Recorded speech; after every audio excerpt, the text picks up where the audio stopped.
आज हम English speaking के बारे में बात करेंगे कि इंग्लिश बोलना हम कैसे सीख सकते हैं। तो सबसे जो महत्वपूर्ण पॉइंट है इंग्लिश बोलने का वो ये है कि किसी भी चीज़ को जब भी हम इंग्लिश में बोलना चाहते हैं तो उसे हमें इंग्लिश में सोचना होता है।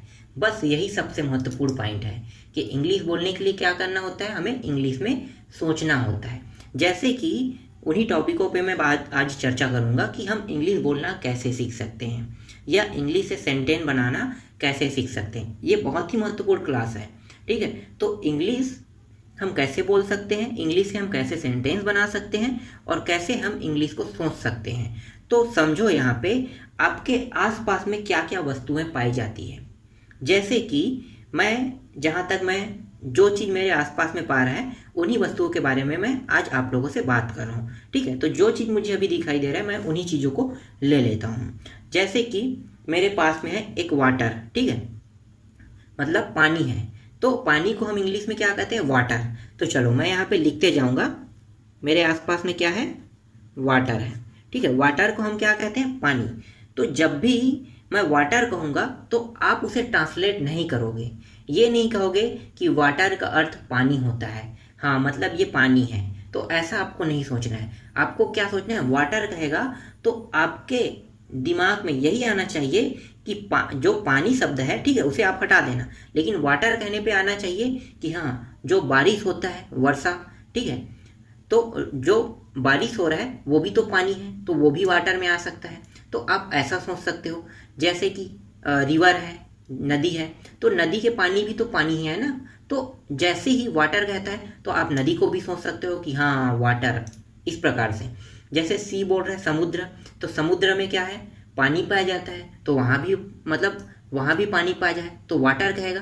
तो आप उसे कई प्रकार से सोच सकते हो, लेकिन वो जो शब्द है उसे आप ट्रांसलेट नहीं कर सकते। यही मेन फंडा है इसका। इंग्लिश सीखने का मेन फंडा क्या है कि आप उसे ट्रांसलेट नहीं करोगे। उसे क्या करोगे, उसे आप इंग्लिश में सोचोगे। कैसे, जैसे कि आपने अभी वाटर कहा, वाटर कहने के बाद आपको क्या क्या दिखाई दिया, रैन, ठीक है, मतलब वर्षा है। इंग्लिश शब्द में बोल रहा हूँ तो रैन हो रहा है, या आप वर्षा कह सकते हो। लेकिन वाटर जब भी कहा जाएगा तो आपको वर्षा का जल दिखाई देगा, आपको नदी के पानी दिखाई देगा, हो सकता है नल का पानी भी आपको दिखाई दे वाटर कहने पर, हो सकता है समुद्र का पानी आपको दिखाई दे। तो यही चीज़ है कि उन चीज़ों को आपको सिर्फ और सिर्फ इंग्लिश में ही देखना है। जैसे कि वाटर कहा तो आपको नदी, समुद्र, फिर नल का पानी, ये चीज़ आपको दिखाई देने लगे, लेकिन आप इसे ट्रांसलेट नहीं करोगे। जैसे वाटर कह दिया तो आप ट्रांसलेट करने बैठ गए कि वाटर का मतलब होता है पानी, आप नहीं कहोगे, आप उसे क्या कहोगे, सिर्फ वाटर कहोगे। समझ में आ रहा है आपको ये टॉपिक। हमें क्या करना है, हमें सिर्फ उसे इंग्लिश में सोचना है इंग्लिश बोलने के लिए। और कुछ शब्द है उनको भी देख लेते हैं। जैसे कि आप लोग स्कूल जाते हो, ठीक है, तो आप लिख सकते हो स्कूल। स्कूल को हिंदी में क्या कहते हैं, पाठशाला कहते हैं। तो आप उसे ट्रांसलेट नहीं करोगे कि स्कूल का अर्थ पाठशाला होता है, आप उसे क्या सोचोगे, स्कूल। जैसे ही आपके दिमाग में स्कूल आएगा, मतलब जैसे ही आप स्कूल कहोगे तो आपके दिमाग में ये शब्द आना चाहिए कि स्कूल मतलब आप जहाँ पढ़ते हो उसे हम क्या कहते हैं, स्कूल कहते हैं। वो इंग्लिश में आप सोच रहे हो तो आपके दिमाग में डायरेक्ट फोटो छपना चाहिए कि स्कूल मतलब हम जहाँ पढ़ते हैं वो स्कूल। समझ में आ गई है। चलो और कुछ शब्द हैं, समझते जाते हैं और इसके बारे में जानते जाते हैं कि हम इंग्लिश बोलना कैसे सीख सकते हैं। तो हम इंग्लिश तभी बोल सकते हैं जब हम अपने आसपास की छोटी छोटी चीज़ों को ना इंग्लिश में जानें, ठीक है। उन्हीं चीज़ों के बारे में मैं बात कर रहा हूँ।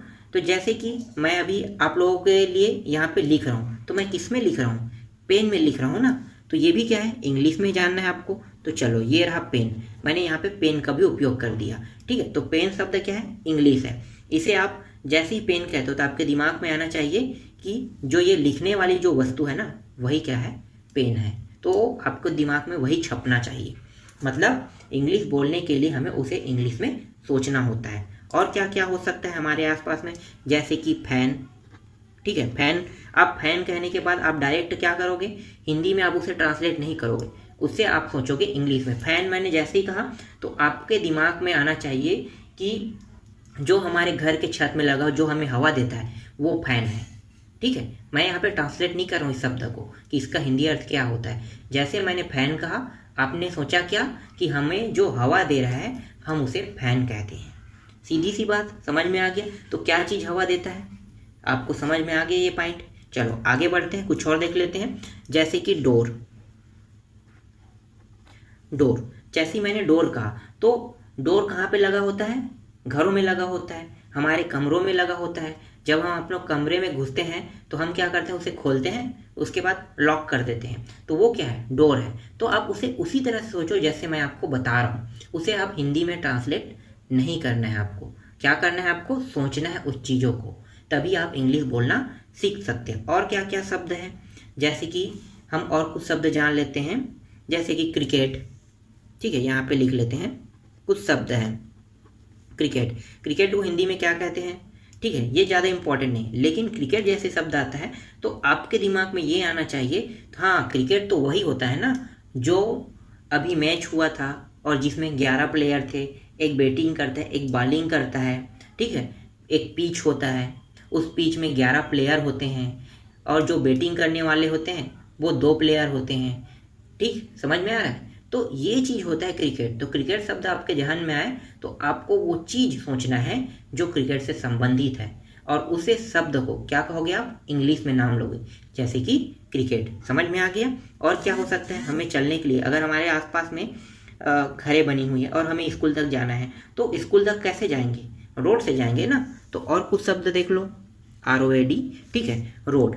तो रोड भी है, रोड क्या है, रोड जैसे ही हम कहते हैं तो आपको उसे हिंदी में उसे ट्रांसलेट नहीं करना है, आपको ये ट्रांसलेट नहीं करना है कि ये सड़क है। रोड का अर्थ होता है सड़क, नहीं सोचना है आपको, क्या सोचना है, रोड। रोड मतलब आपको वही चीज़ सोचना है, रोड जिसमें हम चलते हैं उसे हम क्या कहते हैं, रोड कहते हैं। ठीक, तो ये चीज़ आपको डायरेक्ट वो चीज़ दिखाई देना चाहिए जब रोड कहते हो। जैसे कि आपके घर में है रसोई घर, हिंदी में हम क्या कहते हैं, रसोई घर, लेकिन अगर इसे इंग्लिश में संबोधित करें तो क्या है, किचन। चलो मैं यहाँ पे ले लेता हूँ, ठीक है, किचन। तो किचन जैसे मैं कह रहा हूँ तो आपके दिमाग में आना चाहिए कि हाँ जहाँ पे हम लोग खाना बनाते हैं वो किचन होता है। ठीक, तो इसी प्रकार से आप उन शब्दों को इंग्लिश में सोचोगे। और कुछ शब्द होगा तो और देख लेते हैं। जैसे कि हमारे घरों में बल्ब लगा होता है, ये तो हिंदी शब्द है ना बल्ब, तो इंग्लिश में उसे हम क्या कहेंगे, लाइट कहेंगे। ठीक, तो यहाँ पे लिख लो लाइट। ये समझ आ रहा है, मैं कुछ शब्द ही बता रहा हूँ, आपको वो हर शब्द को इंग्लिश में जानना है। और जानने के लिए आप उसे कभी भी ट्रांसलेट नहीं करना है, उसे आप सिर्फ इंग्लिश में ही बोलना। आप धीरे धीरे बोलते और देखते देखते आप उसे जान जाओगे कि ये इंग्लिश में होता है और आपके दिमाग में डायरेक्ट उसका फोटो छपने लगेगा। तो आपको किसी भी चीज़ों को हिंदी में ट्रांसलेट करने की आवश्यकता नहीं, सिर्फ उसे क्या करोगे, इंग्लिश में आपको उसके नाम जानना है और ऑटोमेटिकली आप उन शब्दों को जैसे जानोगे तो आपका एक चरण कंप्लीट हो गया इंग्लिश सीखने की ओर। ठीक है, तो आप एक कदम आगे बढ़ जाते हो कि आप जान जाते हो कि इंग्लिश का कुछ शब्द मैं जान चुका हूँ, मतलब मैं थोड़ा सा इंग्लिश जान चुका हूँ। अब आगे आते हैं, ठीक है, ये सब चीज़ जब आप सीख जाओगे ना, फिर इन्हीं शब्दों से एक सेंटेंस बनाना सीखते हैं कि इन्हीं शब्दों से सेंटेंस कैसे बनाया जाता है। जो जो चीज़ हमारे आसपास में पाया जाता है उन्हीं चीज़ों का हम उपयोग करके एक सेंटेंस का निर्माण करते हैं। तो चलो आगे देखें। जैसे कि अगर मैं वाटर को लेकर सेंटेंस बनाता हूँ तो क्या करूँगा, आप कुछ भी सेंटेंस बना सकते हो सकता है आप नहाने वाला बना सकते हो, पीने वाला बना सकते हो। ठीक है, तो यहाँ पे मैं उसे पीने के रूप में इसके सेंटेंस बना रहा हूँ। जैसे कि मैं एक सेंटेंस का निर्माण कर रहा हूँ इसमें, तो मैं यहाँ पे सेंटेंस लिख रहा हूँ, आई एम ड्रिंकिंग वाटर।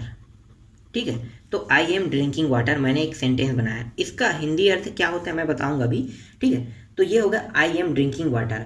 मैंने यहाँ पे वाटर शब्द का उपयोग किया, मेरे आसपास में पाया जाता है वाटर, तो मैंने यहाँ पे ये जो वाटर है ना इसके उपयोग करके मैंने एक सेंटेंस बनाया।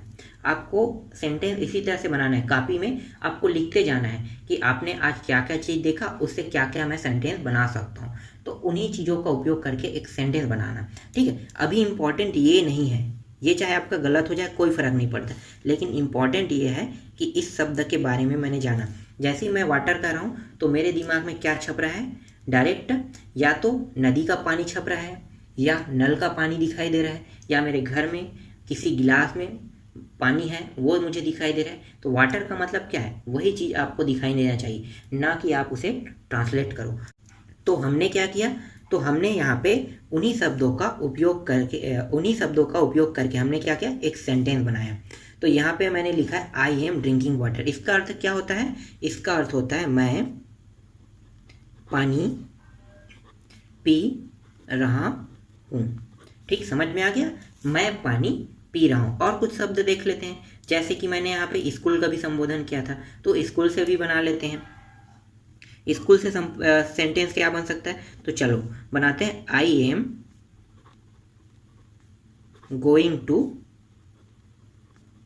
स्कूल। ठीक है, I am going to school. यहाँ पे इंपॉर्टेंट शब्द क्या है, स्कूल है, क्योंकि मैंने स्कूल का उपयोग करके यहाँ पे मैंने एक सेंटेंस का निर्माण किया। इसका मतलब क्या है, इसका अर्थ होता है कि मैं स्कूल जा रहा हूँ। ठीक है, ये हिंदी में हमें ट्रांसलेट ज़्यादा मायने नहीं रखता है, मायने रखता है कि ये शब्द इंग्लिश में बना है। अब ये गलत है या सही, इसे हम बाद में देखेंगे। फिलहाल हमने एक सेंटेंस का निर्माण किया है, I am going to school का उपयोग करके हमने एक सेंटेंस बना लिया। एक और सेंटेंस देख लेते हैं। ठीक है, तो यहाँ पे मैं लिखता हूँ आई प्ले क्रिकेट। ठीक है, आई प्ले क्रिकेट। तो यहाँ पे देखो मैंने क्रिकेट का उपयोग करके एक सेंटेंस बनाया।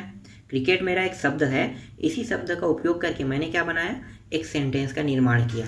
और यहाँ पे क्या है, I play cricket. I play cricket का मतलब क्या होता है, मैं क्रिकेट खेलता हूँ। तो लिख लो इसको, मैं क्रिकेट खेलता हूँ। तो यहाँ पे हमारा जो मुख्य शब्द है वो क्या है, क्रिकेट है। तो ऐसे शब्दों को आप पहले जानो जो हमारे लिए बहुत उपयोगी है और जो हमारे आसपास में पाया जाता है। उन चीज़ों को हम इंग्लिश में पहले बोलना सीखते हैं, सिर्फ उसके शब्द बस को आपको जानो। जैसे कि मैं एक घर में रह रहा हूँ, ठीक है, मुझे उस वाक्य से कोई मतलब नहीं, लेकिन घर शब्द यहाँ पे आया है, तो घर को आप इंग्लिश में क्या कहोगे, होम कहोगे। तो वही चीज़ जानो जो चीज़ इम्पोर्टेंट है। तो मैं एक घर में रहा हूँ, तो मैं एक घर में रहा हूँ, ये इम्पोर्टेंट नहीं। इम्पोर्टेंट क्या है, इम्पोर्टेंट है होम। ठीक, तो वो शब्द आपको किस में पता होना चाहिए, इंग्लिश में। अब आप इसे ट्रांसलेट नहीं करोगे हिंदी में कि होम का अर्थ घर होता है, आपको क्या सोचना है, होम कहा जाएगा तो मेरे आसपास में बहुत सारे ऐसी ही बिल्डिंग है जिसे हम होम कहते हैं और वो सबके अपने अपने होम हैं। ये समझ में आ रहा है, तो इसे इसी तरह से संबोधित किया जाता है। तो यही इम्पोर्टेंट है। तो मेरा पहला लेक्चर जो था वो इसी पे आधारित था। ये समझ में आ गया, ठीक है। अब मैं आपको सबसे महत्वपूर्ण बातें बता देता हूँ कि आपको इंग्लिश सीखने के लिए आपको ग्रामर जानने की आवश्यकता नहीं है। ठीक, समझ में आ रहा है, आपको इंग्लिश सीखने के लिए ग्रामर जानने की आवश्यकता नहीं है। क्यों नहीं है, जब आप हिंदी बोलना सीखे तो क्या आपने पहले ग्रामर को सीखा, नहीं ना। तो भाई जब आप इंग्लिश सीखोगे तो फिर आपको ग्रामर की कैसे आवश्यकता हो गई। जब आपने हिंदी जब बोला तो आपको ग्रामर की आवश्यकता नहीं हुई। अब धीरे धीरे जब आप स्कूलों में पढ़ने लगे तब आपको ग्रामर सिखाया गया, लेकिन तब तो आप बोलना सीख चुके थे ना। उससे पहले, ग्रामर जानने से पहले आप हिंदी बोलना सीख गए थे, तो क्या आपको हिंदी बोलने के लिए ग्रामर की आवश्यकता हुई, नहीं हुई। तो सेम वैसा ही इंग्लिश बोलने के लिए ग्रामर की आवश्यकता नहीं होगा, लेकिन हम उसके छोटे छोटे पॉइंट का उपयोग करेंगे। मैं आपको ग्रामर नहीं पढ़ाऊंगा क्योंकि मैंने अभी क्या कहा कि ग्रामर की आवश्यकता नहीं होती, लेकिन कुछ जो महत्वपूर्ण पॉइंट है, जैसे कि हो सकता है कोई आईएमपी चीज़, तो उसको ज़रूर बताऊंगा, लेकिन मैं आपको ग्रामर नहीं बताऊंगा इंग्लिश सिखाने के लिए। जो पॉइंट महत्वपूर्ण रहेगा बस उसको मैं बताऊंगा।